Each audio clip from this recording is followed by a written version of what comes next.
আসসালামু আলাইকুম। দর্শক, ৫ আগস্টের গণ অভ্যুত্থানটি নাকি বিপ্লব ছিল।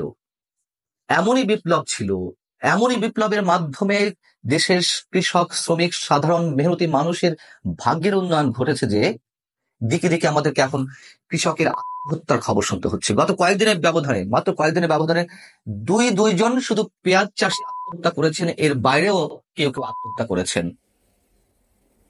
এমনই বিপ্লব আমরা সংঘটিত করেছি। এমনই নতুন রাজনৈতিক বন্দোবস্তের কথা ছাত্র সমন্বয়কদের পক্ষ থেকে শোনানো হচ্ছে। সরকারের কোনো কোনো উপদেষ্টা আমাদেরকে ঘুম পাড়ানি গান শোনাচ্ছেন।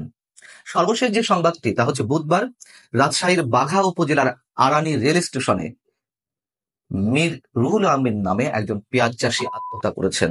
তিনি সকাল থেকে বসেছিলেন, যখনই একটা ট্রেন এলো তিনি তার সামনে হঠাৎ করে শুয়ে পড়লেন, এবং যেটি জানা গেছে তিনি পেঁয়াজ চাষ করতে গিয়ে এবার যথেষ্ট লোকসানের সম্মুখীন হয়েছেন।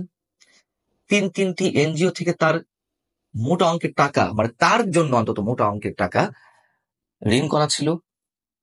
একটা থেকে 50,000 টাকা, আরেকটি থেকে 64,000 টাকা, আরেকটি থেকে 80,000 টাকা। এবং এবার 1 বিঘা 5 কাঠা জমিতে পেঁয়াজ চাষ করতে গিয়ে তাকে স্থানীয় মহাজনদের কাছ থেকেও ঋণ নিতে হয়েছে। প্রতি সপ্তাহে তাকে ঋণের কিস্তি শোধ করতে হচ্ছিল 4,050 টাকা। এরপরেও তার দেনা ছিল 99,290 টাকা। যেটুকু আমরা জানতে পেরেছি, প্রচন্ড হতাশায় তিনি চোখে মুখে অন্ধকার দেখতে পেয়ে, পেঁয়াজ ঘরে তুলতে না পেরে এতটাই দাম পড়ে গেছে যে তাকে আত্মহত্যার পথ বেছে নিতে হয়েছে। এটা বুধবার 16 এপ্রিল। এর মাত্র কয়েকদিন আগে, গত 27 মার্চ, মেহেরপুরের মুজিবনগরে আরো এক পেঁয়াজ চাষী আত্মহত্যা করেছেন ঠিক একই কারণে। এবং যেই জমির ফসল দিয়ে তিনি স্বপ্ন বুনতেন, তিনি ফসল বুনতেন না, স্বপ্ন বুনতেন, যেই জমির ফসল দিয়ে তার সংসার চলতো, সেই ফসলি জমিতে কৃষক সাইফুল শেখ সেখানে গিয়ে বিষ পান করে আত্মহত্যা করেন। এই হচ্ছে আমাদের বিপ্লবের নমুনা। আমি বলছিলাম যে এর বাইরেও অনেকে আত্মহত্যা করছেন। গত 18 মার্চ এই বছরের অসুস্থ মায়ের চিকিৎসা করতে না পেরে, হতাশায়, বঞ্চনায়, নিজেকে ধিক্কার দিতে না পেরে গলায় দড়ি পেঁচিয়ে আত্মহত্যা করেন আনোয়ার হোসেন নামের 55 বছরের এক কৃষক। তার মা দীর্ঘদিন ডায়াবেটিক সহ, হার্টের রোগ সহ বিভিন্ন রোগ সঙ্গে আক্রান্ত ছিলেন, তার চিকিৎসা করাতে পারছিলেন না। এর জন্য তিনি নিজেকেই দায়ী করেছেন। কৃষক, আমরা গর্ব করে টকশোতে, বিভিন্ন সেমিনার, সিম্পোজিয়ামে কৃষকের মাহাত্ম্য তুলে ধরি। কৃষক যে কতটা মাহাত্ম্যের মধ্যে থাকে তার প্রমাণ তো এইগুলাই। এর বাইরে অনেক খবর ঘটে, সব খবর তো আমাদের কাছে আসে না, সব খবর গণমাধ্যমে উঠে আসে না। কৃষক যে নতুন আত্মহত্যা করছে এটাও ঠিক নয়, নিশ্চয়ই সেটা বললে সত্যের অপলাপ হবে। আমরা দেখেছি আওয়ামী লীগ সরকারের সময়, কেন আমি বিপ্লবের কথা বললাম সেটা খানিকটা তো ইঙ্গিত দিয়েছি, এবং বিশেষ করে আমি বিপ্লবের প্রতি এমফাসাইজ করতে চাই, একটু জোর দিতে চাই যে এমনই বিপ্লব আমাদের ঘটেছে। যেটি বলছিলাম, 2022 সালের এপ্রিলে আপনাদের মনে আছে যে 12 দিন সেচের পানি না পেয়ে আত্মহত্যা করেছিলেন 2 কৃষক। তারাও বিষ পান করে আত্মহত্যা করেছিলেন। রাজশাহীর গোদাগাড়ীর উপজেলার নিমঘুটু গ্রামের ক্ষুদ্র নৃগোষ্ঠীর 2 কৃষক আত্মহত্যা করেছিলেন, এবং তা নিয়ে মোটামুটি শোরগোল পড়ে গিয়েছিল দেশে। এরকম ঘটনা মাঝে মধ্যেই ঘটে। আবার বিএনপির সময় সারের দাবিতে আন্দোলন করতে গিয়ে কৃষকের গুলিতে 18 জন কৃষক হত্যাকাণ্ডের শিকার হয়েছিলেন, সেটিও নিশ্চয় আপনাদের মনে আছে। আমি বলতে চাইছি যে আমাদের বর্জুয়া শাসন ব্যবস্থা, এর মধ্যে কৃষক, মেহনতি মানুষের কি মূল্য আছে?